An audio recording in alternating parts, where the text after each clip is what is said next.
अस्सलाम वालेकुम स्टूडेंट्स। आज के लैब लेक्चर में हम लोग देखेंगे स्पैनिंग ट्रीज क्या है, मिनिमम स्पैनिंग ट्रीज क्या है, उनके प्रोसीजर्स क्या है और मिनिमम स्पैनिंग ट्रीज के लिए हम लोग कौन कौन से ऐसे एल्गोरिदम्स यूज़ करते हैं और उनके कोड्स क्या हैं और उनको हम रन करके देखेंगे वो किस तरह से हमारे पास आउटपुट आती है। तो हम आज का लेक्चर जो है वो अपना स्टार्ट करते हैं। स्पैनिंग ट्रीज क्या है? Spanning tree is a subset of graph G which has all the vertices covered with minimum possible number of edges. Hence a spanning tree does not have cycles and it cannot be disconnected. ठीक है, spanning tree basically क्या है कि आपके पास जो graph आपके पास graph है उसके मतलब सबसेट आप बना लेते हैं। आप एक ग्राफ से मल्टीपल सब ग्राफ्स क्रिएट कर लेते हैं जिसमें आपके पास सारी की सारी वर्टिसेस कवर हो रही होती हैं और इसमें आपके पास minimum possible number of edges involve होते हैं। इसमें आपके पास आपकी कोशिश होती है कि जितने कम से कम एजेस जो हैं वो इंक्लूड हों वो आप इसमें डालते हैं। Hence spanning tree does not have cycle and can not be disconnected. जो आपका स्पैनिंग ट्री है वो उसमें ना तो साइकिल्स होते हैं ना ही हम उसको डिस्कनेक्ट कर सकते हैं। By this definition we can draw a conclusion that every connected and undirected graph G has at least one spanning tree. A disconnected graph does not have any spanning tree as it cannot span to all its vertices.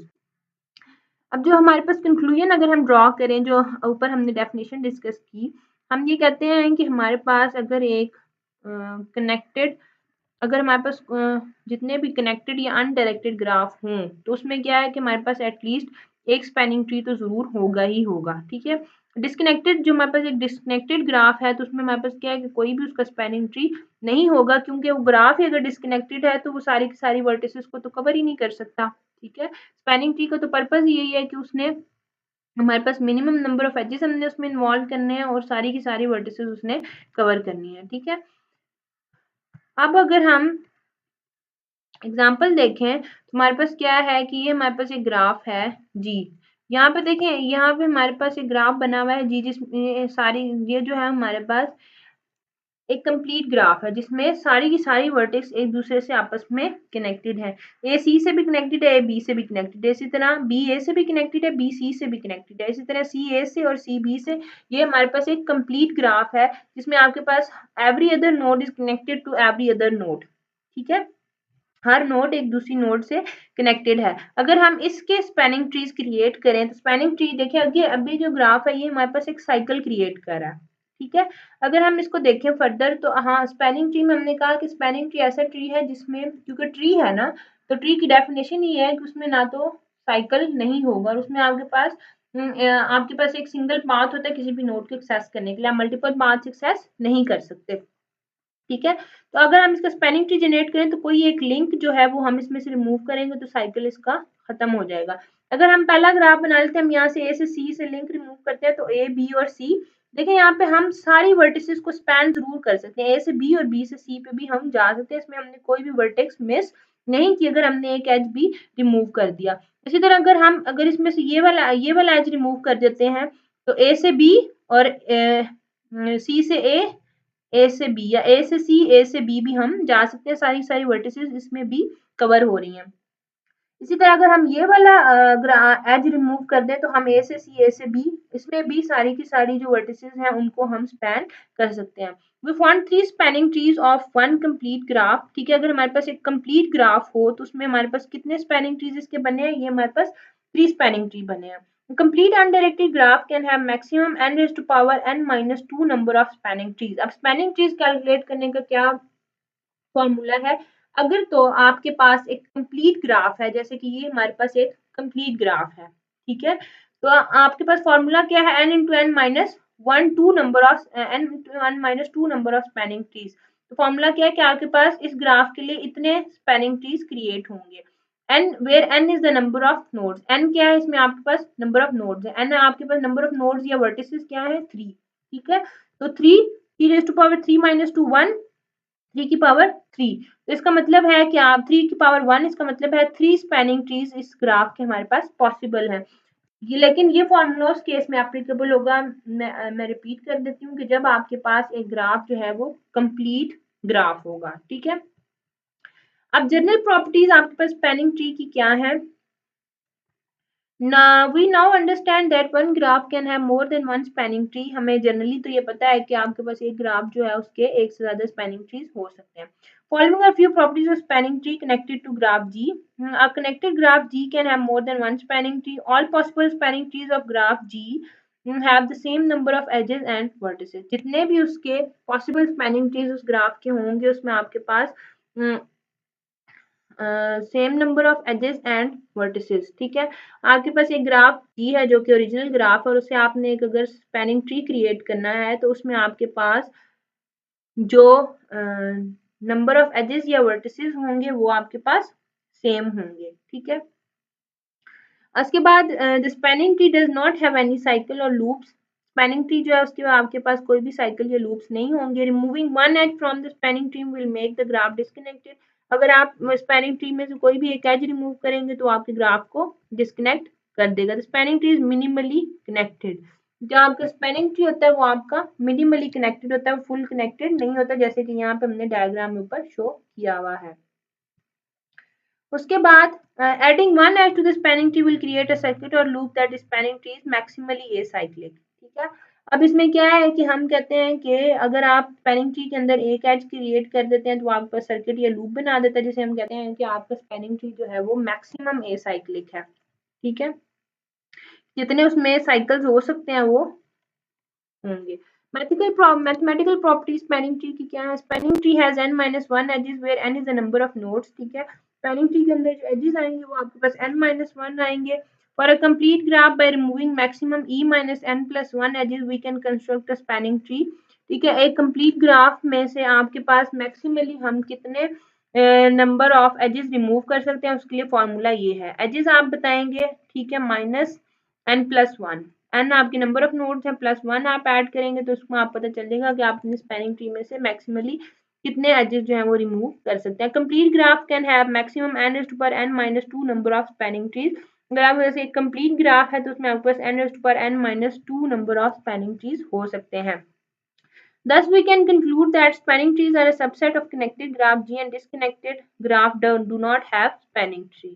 ठीक है, इसमें यहाँ पे हमें conclusion जो मिलता है वो ये है कि आपके जो स्पैनिंग ट्रीज हैं वो आपके किसी भी कनेक्टेड ग्राफ के सबसेट्स होते हैं और डिस्कनेक्टेड जो ग्राफ है उसके आपके पास स्पैनिंग ट्रीज होते ही नहीं। ठीक है, अब आपके पास जो स्पैनिंग ट्री है वो कहाँ कहाँ पे एप्लीकेबल हो सकते हैं? Spanning trees is basically used to find minimum path to connect all nodes in a graph.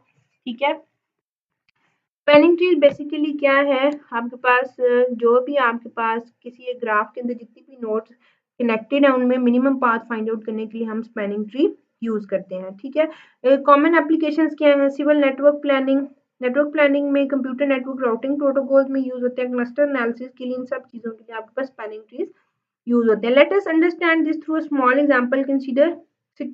Consider city network as a huge graph and now plans to deploy telephone lines in such way that in minimum lines we can connect to all city nodes. This is where the spanning tree comes into picture. अब क्या है, हमारे पास अगर city network है और उसमें हमारे पास बहुत ज़्यादा बड़ा ग्राफ है और हम ये प्लान कर रहे हैं कि हम लोग ऐसी टेलीफोन लाइन डिप्लॉय करें जिसमें हमारे पास मिनिमम नंबर ऑफ लाइंस जो हैं वो हम उनके थ्रू कनेक्शंस प्रोवाइड कर लें पूरी सिटी की नोड्स को। इसमें हमारे पास जो हम अप्लाई करेंगे वो हमारा स्पैनिंग ट्री ही अप्लाई होगा। ठीक है, मिनिमम स्पैनिंग ट्री क्या है कि आपके पास अगर एक वेटेड ग्राफ है, in weighted graph minimum spanning tree is spanning tree that has minimum weights than all other spanning tree of the same graph. ठीक है, अब मिनिमम स्पैनिंग ट्री क्या है कि आपके पास अगर आपके ग्राफ एक वेटेड ग्राफ है और उसमें आपके पास स्पैनिंग ट्री है जिसमें आपके पास किसी स्पैनिंग ट्री का वेट मिनिमम आ रहा है बाकी सारे स्पैनिंग ट्री से जो कि उसके आपने उस ग्राफ के लिए बनाए हुए हैं। ठीक है, तो उसमें से जो भी मिनिमम वेट वाला स्पैनिंग ट्री होगा उन बाकी ग्राफ में से वो उस ग्राफ का एमएसटी बन जाएगा।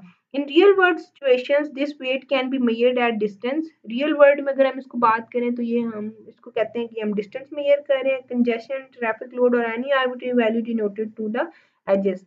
ठीक है, आप कंजेशन कह सकते हैं या ट्रैफिक लोड उसको कह सकते हैं या कोई भी आर्बिट्रेरी वैल्यू जो है वो एजेस पे आप डिनोट कर सकते हैं। ठीक है, अच्छा, अब अगर मिनिमम स्पैनिंग ट्री एल्गोरिथम देखें तो क्या है, we shall learn about two most important spanning tree algorithms here. ठीक है, हमारे पास क्रूस्कल एल्गोरिथम और प्रिम एल्गोरिथम। प्रिम्स एल्गोरिथम ये दोनों ऐसे एल्गोरिदम है जो हम मिनिमम स्पैनिंग ट्री के लिए यूज़ कर सकते हैं। और ये दोनों ग्रीडी अप्रोच यूज़ करते हैं। ग्रीडी एल्गोरिदम में आपके पास ऑप्टिमल बेस्ट पॉसिबल सॉल्यूशन जो है वो आपके पास एल्गोरिदम जो है वो आपको प्रोवाइड करते हैं। ठीक है, total number of spanning trees in a graph, if a graph is complete graph then vertices then total number of spanning trees, ये हम ऑलरेडी डिस्कस कर चुके हैं कि अगर आपके पास एक ग्राफ जो है वो कंप्लीट ग्राफ है तो आपके पास अगर n नंबर ऑफ नोड्स हैं ग्राफ के अंदर, तो कंप्लीट ग्राफ के अंदर आपके पास जो स्पैनिंग ट्री बनेंगे, ठीक है, वो आपके पास n into n minus two बनेंगे। ठीक है, in complete graph the task is to equal to counting different label trees with n nodes for which have Cayley's formula. ठीक है, अब हमारे पास क्या है, अगर हमारे पास एक कंप्लीट ग्राफ है और हमने डिफरेंट लेबल ट्रीज को इक्वली काउंट करना है, ठीक है, जिसमें आपके पास n नंबर ऑफ नोड्स हैं, जिसके लिए हम केलीलीज फार्मूला यूज करते हैं। ठीक है, लेकिन अगर इसमें आपके पास कि अगर आपका ग्राफ जो है वो कंप्लीट नहीं है, if graph is not complete, तो फिर उसके लिए क्या प्रोसीजर होगा।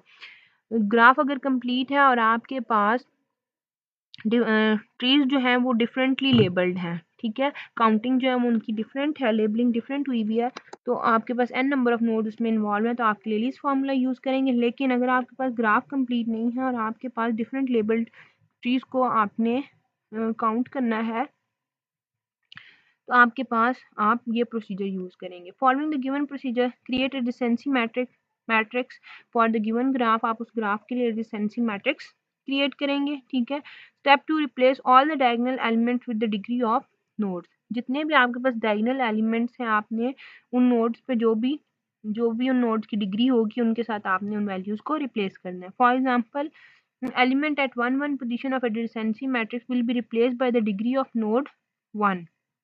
ठीक है, मतलब आपके पास एडिसेंसी मैट्रिक्स में जो पोजीशन है, मतलब वन और वन नोड की वन के साथ, ठीक है, उसमें आपने उसकी नोड की डिग्री के साथ उसको जो है वो रिप्लेस करना है।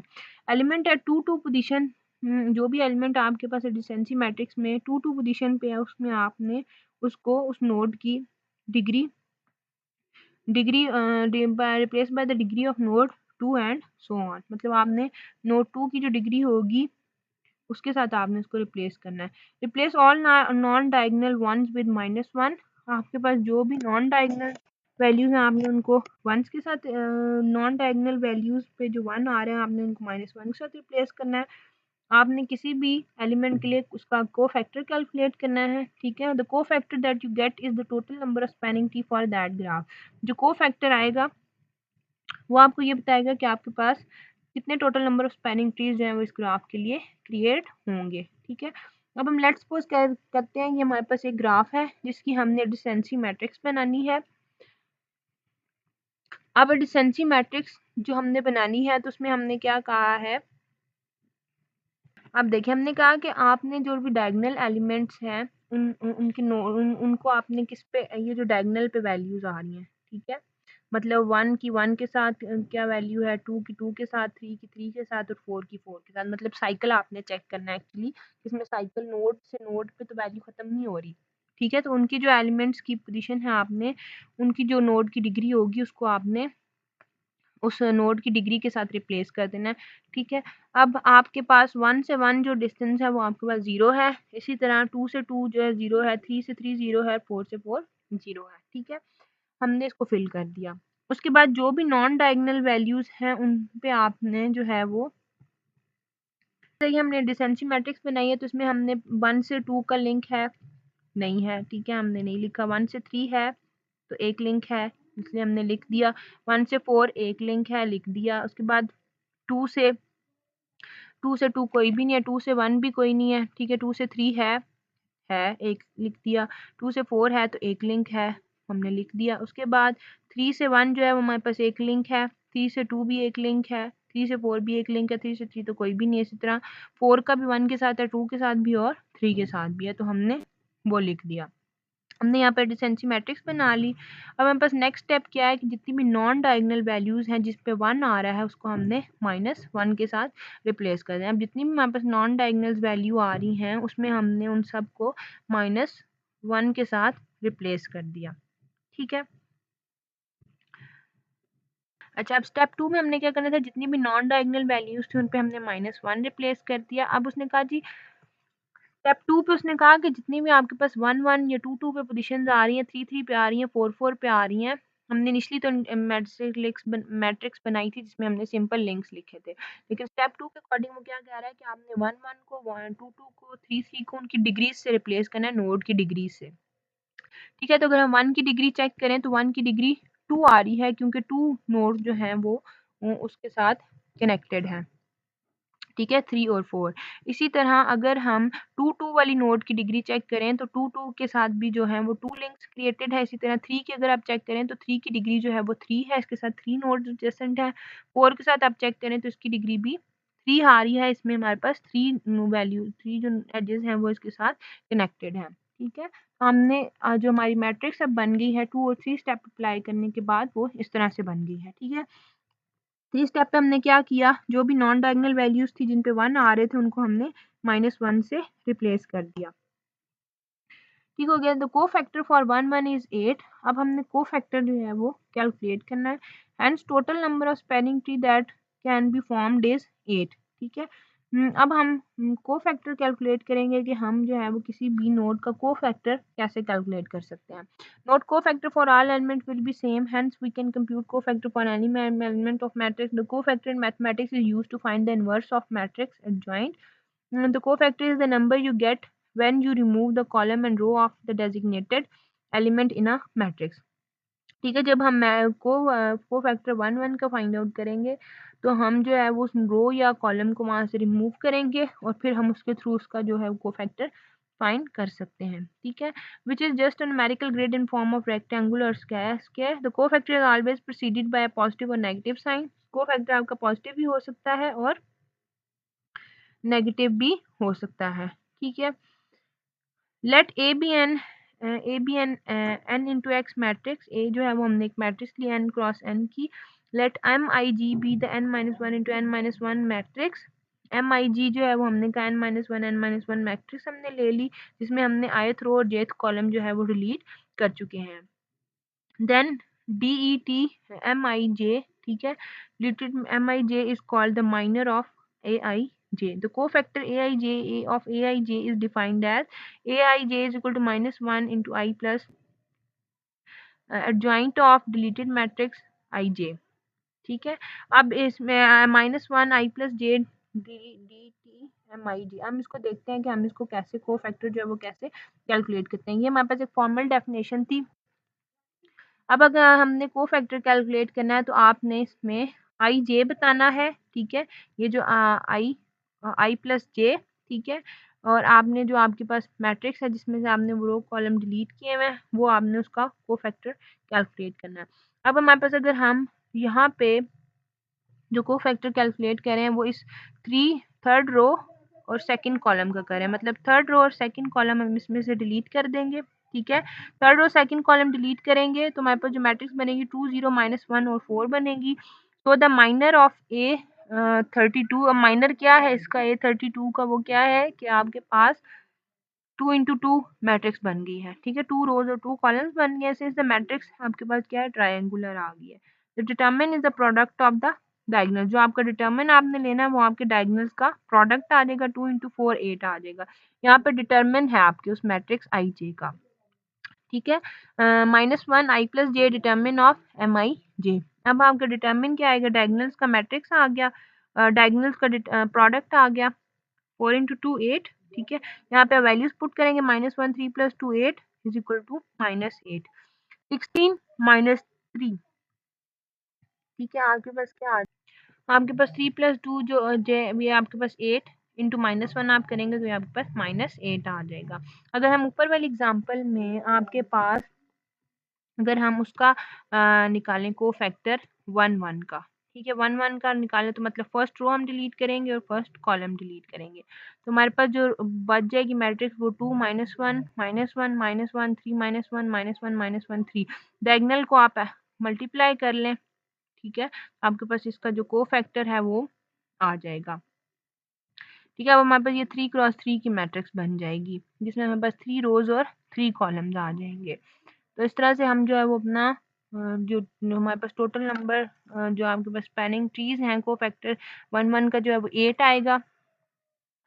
तो आपके पास क्या है कि अच्छा, इसमें हमारे पास नेक्स्ट क्या है कि ग्रीडी एल्गोरिथम क्या होता है। An algorithm is design to achieve optimum solution for a given problem. In greedy algorithm approach decisions are made from the given solution domain as being greedy the closest solution that seem to provide an optimum solution is chosen. Greedy algorithm क्या है कि ऐसा algorithm जो कि आपके पास किसी भी problem के लिए ऑप्टिमल सॉल्यूशन प्रोवाइड करता है। ठीक है। ग्रीडी एल्गोरिथम में जो अप्रोच यूज़ की जाती है उसमें ये है कि आपके पास जो डिसीजंस किए जाते हैं वो आपके पास गिवन सॉल्यूशन डोमेन के अंदर अंदर ही होते हैं। ठीक है, जो उससे बाहर नहीं होते। जो आपके पास अगर हम ग्रीडी अप्रोच यूज़ करें, जो क्लोजेस्ट सॉल्यूशन होगा वो आपके पास मोस्ट ऑप्टिमल सॉल्यूशन कंसिडर किया जाता है। Greedy algorithm trying to find a localized optimum solution which may eventually lead to globally optimized solution. However, generally greedy algorithm do not provide globally optimized solution. ये globally optimized solution provide नहीं करते। अगर हम counting coins की problem लें, this problem is to count to a desired value by choosing the least possible coin, and the greedy approach forces the algorithm to pick the largest possible coin. ठीक है, problem क्या है कि हमने coins जो है उनको काउंट करना है और उसमें जो डिजायर्ड वैल्यू वो हमें चूज करने है कि हम जो लीस्ट पॉसिबल कॉइन है उसको लें। ठीक है, तो लेकिन ग्रीडी अप्रोच जो है वो ये कहता है कि आप एल्गोरिदम में जो लार्जेस्ट पॉसिबल कॉइन है उसको पिक करें।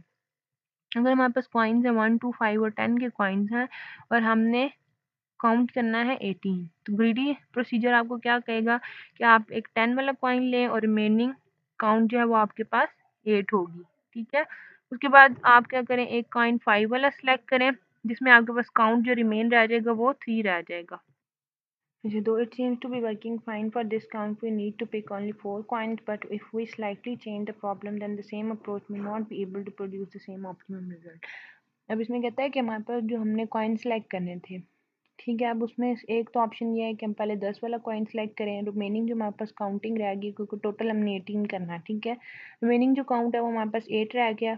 अगर हम नेक्स्ट जो कॉइन सेलेक्ट करेंगे वो 15 वाला रह जाएगा। इसका मतलब है अगला जो हमने 3 वाला सिलेक्ट करना है, फिर हम अगला अगर 2 वाला कॉइन सेलेक्ट करें तो रिमेनिंग जो वैल्यू हमारे पास रह जाएगी वो 1 रह जाएगी। अच्छा, अब इसमें जो है हमारे पास क्या है कि ये हमारे पास किस तरह काम अच्छा करेगा कि अगर हम इस काउंट के लिए अगर हम जो है पहले 10 वाला कॉइन फिर 5 फिर 2 और फिर एंड पे 1 वाला कॉइन सेलेक्ट करें, हमारा प्रॉब्लम सॉल्व होता है। ठीक है, इस प्रॉब्लम के लिए तो ये काम सही कर रहा है, लेकिन अगर हमारे पास for this count we need to pick only 4 coin, जिस काउंट के लिए हमें सिर्फ 4 कॉइन्स लेने पड़ेंगे, but if we slightly change the problem then the same approach may not be able to produce the same optimum result। ठीक है, अगर हम प्रॉब्लम चेंज कर लें तो ये सेम अप्रोच जो है वो हो सकता है कि सेम ऑप्टिमल रिजल्ट प्रोड्यूस करने के काबिल ना रहे। ठीक है, उससे हमारा ऑप्टिमल सॉल्यूशन प्रोड्यूस ना हो। For the currency system where we have coins of 1 7 10 value, अगर हमारे पास ऐसा करेंसी सिस्टम हो जिसमें हमारे पास कॉइन्स जो है वो 1 7 और 10 वैल्यूज वाले हों, ठीक है, तो अगर हम 18 के लिए हमने वैल्यू 18 लेके आनी है तो हमने कॉइन्स को अगर काउंट करना है तो हमारे पास ऑप्टिमम होंगे। इसमें आपके पास अगर काउंट 15 है तो उसके लिए भी वो ऑप्टिमम होगा। ठीक है, it may use more coin than necessary. इसमें उसमें क्या है कि ऐसा हो सकता है कि अगर ये अप्रोच यूज़ करें तो उसमें जितने ज़्यादा कॉइन्स वो बहुत ज़्यादा कॉइन्स हो सकता है यूज़ करें जितने हमें रिक्वायर नहीं है। For example greedy approach will use 10 + 1 + 1 + total 6 coins. इसमें हो सकता है कि इस तरह से वो टोटल 6 कॉइन यूज़ करे क्योंकि एक 10 वाला कॉइन लेंगे और फिर हो सकता है 1 1 वाला कॉइन ले ले। Whereas the same problem could be solved by using only 3 coins. तो अगर 7 वाले 1 7 और 10 के कॉइन्स हों तो इस तरह से 3 कॉइन सिर्फ हम लेके अपना प्रॉब्लम जो है वो इजीली सॉल्व कर सकते हैं। We may conclude that the greedy approach picks an immediate optimized solution and may fail where global optimization is a major concern। ठीक है, greedy approach जो है वो हमारे पास immediate optimized solution तो provide करता है, लेकिन वो उस जगह पे फेल हो सकता है कि जहाँ पे हमारे पास मेजर कंसर्न जो है वो ग्लोबल ऑप्टिमाइजेशन में हो। ग्लोबली हमें अपने सोल्यूशन को ऑप्टिमाइज अगर करना है, बहुत सारे नेटवर्किंग एल्गोरिदम है जिसमें हम ग्रीडी अप्रोच यूज़ करते हैं। इसमें ट्रैवलिंग सेल्समैन प्रॉब्लम है, Prim's algorithm, Kruskal Dijkstra, map colouring, ठीक है, वर्टेक्स कवर ग्राफ जो है, knapsack problem, job scheduling problem, ये सारे के सारे ऐसे प्रॉब्लम्स हैं जिनमें हम greedy approach यूज करते हैं। There are lots of similar problems that uses the greedy approach to find a minimum optimal solution। उसके बाद जो हमारे पास एल्गोरिदम है जो कि मिनिमम स्पैनिंग ट्री के लिए हम यूज करते हैं वो है क्रूस्कल एल्गोरिदम। क्रूस्कल एल्गोरिदम में क्या है कि हम लोग क्रूस्कल algorithm To find the minimum cost spanning tree uses the greedy approach. This algorithm treats the graph as a forest, and every node it has an individual tree. A tree connect to another only and only if it has the least cost among all available options and does not violate MST properties. Kruskal algorithm क्या होता है? इसमें हम लोग MST जो है वो find out करते हैं, इसमें ग्रूडी अप्रोच हम यूज करते हैं। ये एल्गोरिथम क्या करता है? इसमें ग्राफ जो है वो अच्छा, इसमें हमारे पास क्या होता है कि हम ये जो एल्गोरिथम है ये ग्राफ का एज अ फॉरेस्ट लेता है, इसमें हर नोड जो है वो एक इंडिविजुअल ट्री जो है वो काउंट होती है, ठीक है। इसमें ट्रीज जो है वो कनेक्ट होते हैं आपस में, ठीक है, अगर आपके पास लीस्ट कॉस्ट हो एजेस की, ठीक है, जितनी भी आपके पास अवेलेबल ऑप्शंस हैं, उसमें MST प्रॉपर्टीज आपने वायलेट नहीं करनी होती। अब ये ग्राफ जो इसमें हमारे पास देखिए पैरेलल एजेस भी हैं और लूप्स भी हैं। फर्स्ट हम इसमें क्या करेंगे कि हम पैरेलल एजेस और लूप्स को सारे के सारे रिमूव करेंगे, ठीक है। अब इसमें सारे के सारे पैरेलल एजेस और हमने पैरेलल एजेस, अब देखेंगे हमारे पास ए और बी से दो एज क्रिएट हो रहे हैं, एक ये वाला एज और एक ये एज है। हमने वो एज रिमूव करना है जिसकी कॉस्ट जो है वो ज़्यादा होगी। ए से बी वाला वो एज रिमूव करेंगे जिसमें कॉस्ट उसकी ज़्यादा है, जो कि हम 9 वाला रिमूव कर देंगे। और सी जो है उसके पे लूप है, तो इसको हम लूप जो है वो रिमूव कर देंगे। तो हमारा जो ग्राफ है वो इस तरह से बन जाएगा, ठीक है। उसके बाद हमने क्या करना है, क्रूस्कल में हम लोग सारे के सारे एजेस जो है उनको इंक्रीजिंग ऑर्डर में उनके वेट के हिसाब से इंक्रीजिंग ऑर्डर में अरेंज कर देते हैं, ठीक है। उसके बाद हम क्या करते हैं कि add the edge which has least weightage, ठीक है। फिर हम वो एजेस ऐड करना शुरू करते हैं जिनके लीस्ट एजेस होते हैं। पहले हमारे पास बी से डी हमने एज ऐड किया, इसका लीस्ट वेट था। फिर डी से टी हमने ऐड किया, इसका लीस्ट वेट था। फिर ए से सी हम ऐड करेंगे, नेक्स्ट हम ए से सी ऐड करेंगे। लेकिन इसमें आपने MST प्रॉपर्टी होल्ड करनी है, इसमें आपने ये ख्याल रखना है कि ऐसा एज ऐड नहीं करना जो कि साइकिल क्रिएट कर रहा हो, ठीक है। फिर ए से सी हमने ऐड कर दिया, उसके बाद नेक्स्ट जो है हमारे पास सी से डी हमने ऐड किया, ठीक है। सी से डी अगर हम सी से डी ऐड करें फिर भी साइकिल नहीं बन रहा, उसके बाद नेक्स्ट जो है वो हम सी से बी ऐड करेंगे और बी से टी, ठीक है। सी से बी अगर हम ऐड करेंगे तो एज साइकिल क्रिएट हो जाएगा, सी से डी भी ऐड करेंगे तो भी साइकिल क्रिएट हो जाएगा। इसलिए सी से बी और सी से डी जो है वो हम दोनों एजेस ऐड नहीं करेंगे। फिर बी से टी और ए भी आ जाएगा, बी से टी अगर हम एज करें एज ऐड करें तो वो भी हमारे पास जो है वो साइकिल क्रिएट करेगा, उसको भी हम ऐड नहीं करेंगे, ठीक है। इस तरह बी से टी भी नहीं हमने ऐड किया। उसके बाद ए से बी एस सी ए बी एज अगर ऐड करें वो भी साइकिल क्रिएट करेगा, उसको भी ऐड नहीं करेंगे, ठीक है। उसके बाद एस टी अब नेक्स्ट क्या है, एस ए और एस ए अगर ऐड करेंगे तो हमारे पास क्या है, एस ए ऐड करेंगे अब इसमें हमारे पास क्या है कि एस ए और एस सी में से हमने जो मिनिमम कॉस्ट वाला होगा वो ऐड कर देना, ठीक है। तो हमारे पास क्या है कि जो ट्री एंड पेंड हमारे पास आ जाएगा वो SACDB और टी वाला आ जाएगा, ठीक है। तो हमने सारे के सारे SC और SA में से जो हमारे पास मिनिमम था वो हमने ऐड करना था। तो SA और SC में से जो मिनिमम था वो SA वाला ऐड था, तो हमने उसको ऐड कर दिया। तो अब इसमें हमारे पास जो वो ग्राफ जो minimum spanning tree using Kruskal graph है, इसमें देखिए MST प्रॉपर्टी होल्ड कर रहा है, इसमें सारे के सारे वर्टिसेस इन्वॉल्व हैं और एजेस जो क्रिएट हुए हैं वो हमारे पास सिक्स वर्टिसेस हैं। तो उसमें एजेस जो हैं वो हमारे पास 5 एजेस क्रिएट हुए हैं। उसके बाद क्रूस्कल एल्गोरिदम का हम C++ कोड देख लेते हैं कि हम किस तरह से इसको इम्प्लीमेंट कर सकते हैं, ठीक है। अब इसमें हमारे पास क्या है, हमने एक एज की क्लास ली है जिसमें हमारे पास एज में सोर्स होगा, डेस्टिनेशन होगा, ऑब्वियस है कि एज पे कोई ना कोई वेट होगा। अब ग्राफ जो हमने बनाना है, वी जो है वो नंबर ऑफ वर्टिसेस को शो कर रहा है, ई जो है वो नंबर ऑफ एजेस को रिप्रेजेंट कर रहा है, ठीक है। Graph is represented as an array of edges, इसमें ग्राफ जो है वो हम ले लेंगे कि हमारे पास एरे की एक एजेस की एरे बना ली जिसमें ग्राफ जो है वो अनडायरेक्टेड है और एज जो है वो सोर्स से डेस्टिनेशन तक है। इसको हम ये कहते हैं कि क्योंकि अनडायरेक्टेड है इसलिए वो एज डेस्टिनेशन टू सोर्स भी जो है वो हम उसको कंसिडर करेंगे। Both are counted as one edge here, लेकिन दोनों जो है वो एक एज के, यू से वी या वी से यू अगर हम एज लेंगे तो वो एक एज काउंट होगा। ठीक है, फिर हमने एक एज क्लास का एक पॉइंटर वेरिएबल क्रिएट कर लिया जिसको हमने क्या लिया, एज। ठीक है, अब हमने ग्राफ क्रिएट करना है। पहले हम ग्राफ क्रिएट करेंगे, उसमें वर्टिसेस और एजेस इन्वॉल्व करेंगे। तो हमने ग्राफ पॉइंटर ले लिया, उसमें हमने पॉइंटर वेरिएबल एक क्रिएट कर लिया और हम न्यू, क्योंकि नोड ग्राफ के अंदर नोड्स ऐड होती हैं, तो हम पॉइंटर के थ्रू, न्यू वेरिएबल के थ्रू डायनेमिकली ग्राफ में वर्टिसेस और एजेस जो हैं वो क्रिएट करते हैं। उसके बाद ग्राफ जिस वर्टिस को पॉइंट करा उसमें वी डाल दिया और ग्राफ जिस एज को पॉइंट करा उसमें एज डाल दिया। उसके बाद न्यू एज, कोई अरे की इस लोकेशन से न्यू एज आ रहा है तो उसको ग्राफ एज में हम ऐड कर देंगे। उसके बाद यहाँ पे ये जो सबसेट है इसमें हमारे पास क्या है कि जो भी हम यूनियन इसमें फाइंड आउट करेंगे वो हम इसके लिए ये सबसेट यूज करते हैं। Utility function to find set of an element i uses path compression technique, इसमें पाथ को कंप्रेस करेंगे। ठीक है, ये सारा का सारा जो है ये आपके पास फंक्शन है जो कि एलिमेंट आई को सेट करेगा। उसके बाद function does union of two sets of X Y uses union by rank, इसमें रैंक वाइज जो है वो वैल्यू जो है वो यूनियन में लेगा। ठीक है, इसमें फिर क्या करेगा, दो एजेस जो भी आपने लिए होंगे उनको उनके वेट्स के मुताबिक जो है वो कंपेयर करेगा।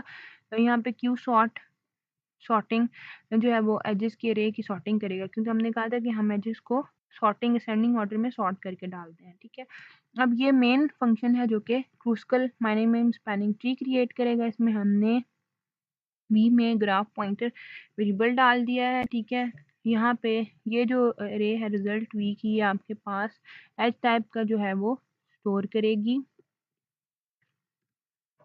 रिजल्ट एमएसटी का। ठीक है, ई जो है वो इंडेक्स वेरिएबल है जो कि रिजल्ट के लिए यूज होगा और ये जो है हमारे पास सॉर्टेड एजेस के लिए यूज होगा। स्टेप वन अब क्या है कि हमने एजेस को नॉन डिक्रीजिंग ऑर्डर में स्टोर करना है। ठीक है, तो वो हम उनको सॉर्ट कर लेंगे क्यू सॉर्ट के फंक्शन के थ्रू।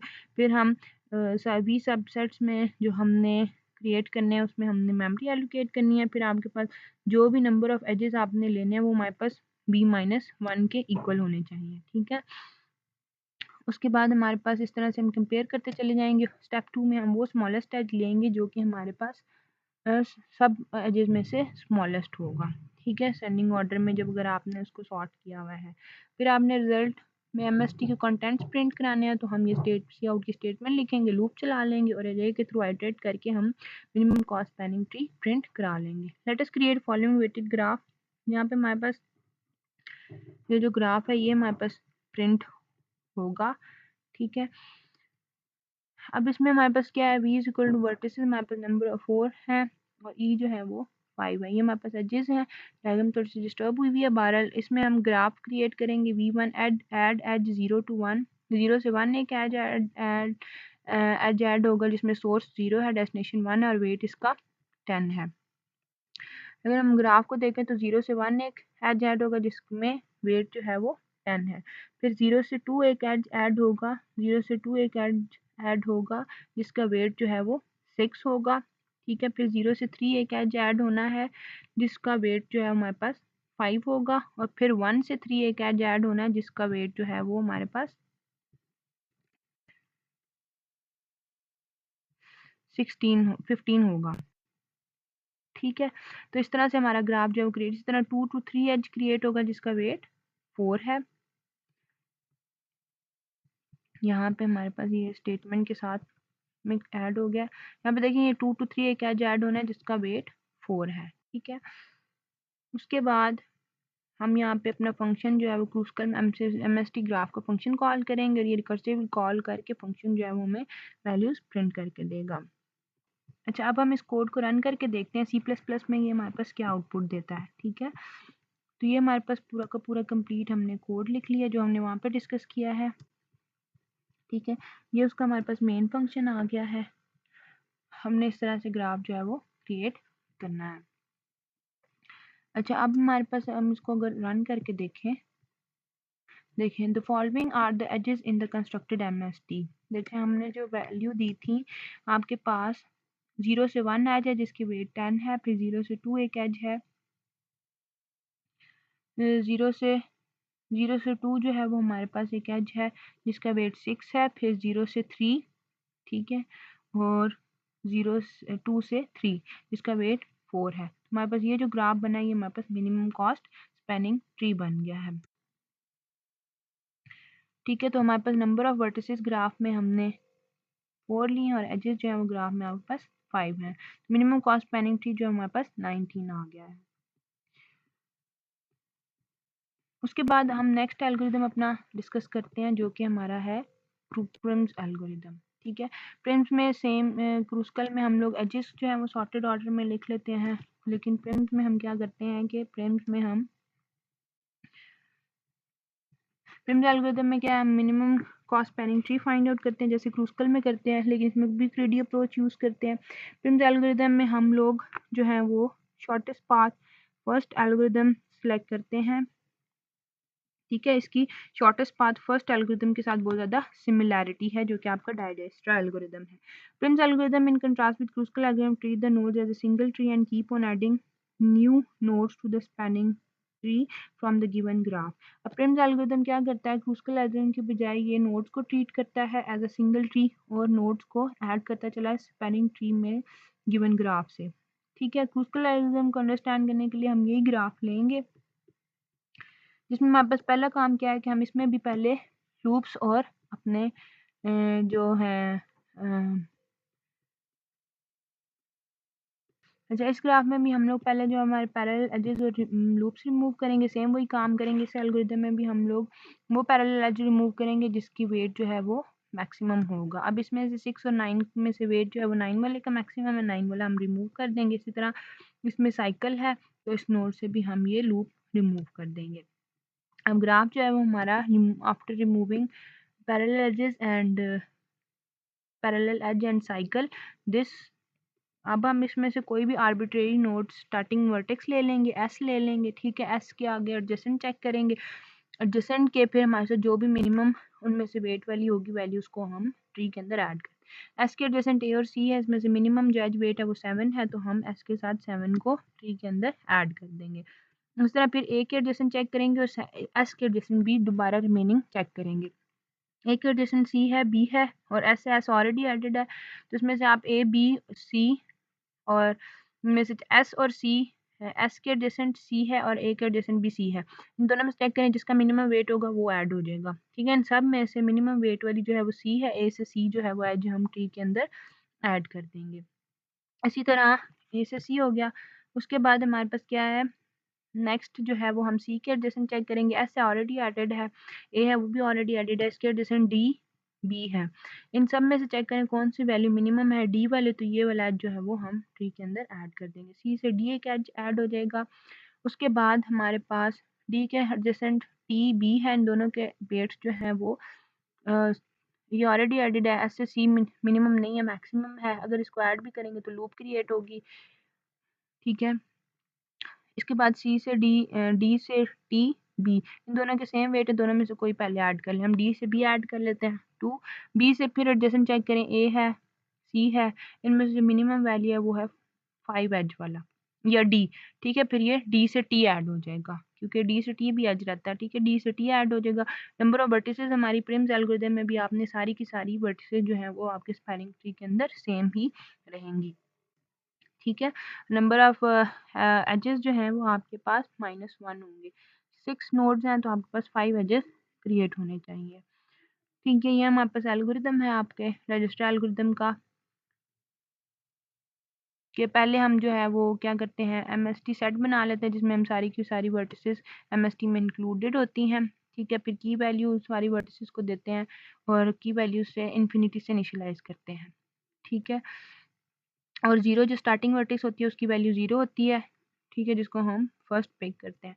जब तक एमएसटी सेट में आपके पास सारी सारी वर्टिसेस इंक्लूड नहीं होती, आप वर्टिस लेंगे उसके जो है वो मिनिमम की वैल्यू देखेंगे, उसको एमएसटी सेट में डालेंगे और अगर जो भी मिनिमम होगी एडजेसेंट वर्टिसेस में से फिर उनकी वैल्यू अगर मिनिमम होगी तो अपडेट करेंगे और फिर इस तरह से आप अपनी लूप जो है वो चलाते रहेंगे। ठीक है,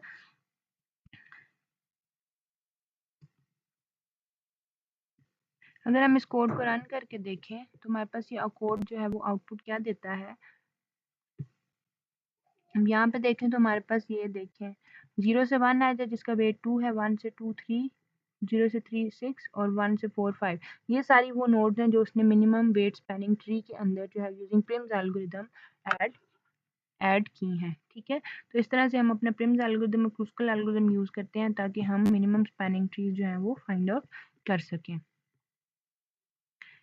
ठीक है, उसके बाद हमारे पास लैब टास्क में आपने क्या करना है कि आपने प्रिम्स मिनिमम स्पैनिंग ट्री के लिए प्रोग्राम लिखना है। यहाँ पर हमने एडजेसेंसी मैट्रिक्स को यूज़ किया। आपने जो प्रोग्राम लिखना है उसमें हम एडजेसेंसी लिस्ट को यूज़ करते हुए आपने ग्राफ को रिप्रेजेंट करना है, आउटपुट शो करवानी है। ठीक है, उसके बाद सेम इसी तरह आपने क्रूस्कल के लिए भी हमने एडजेसेंसी लिस्ट यूज़ की थी।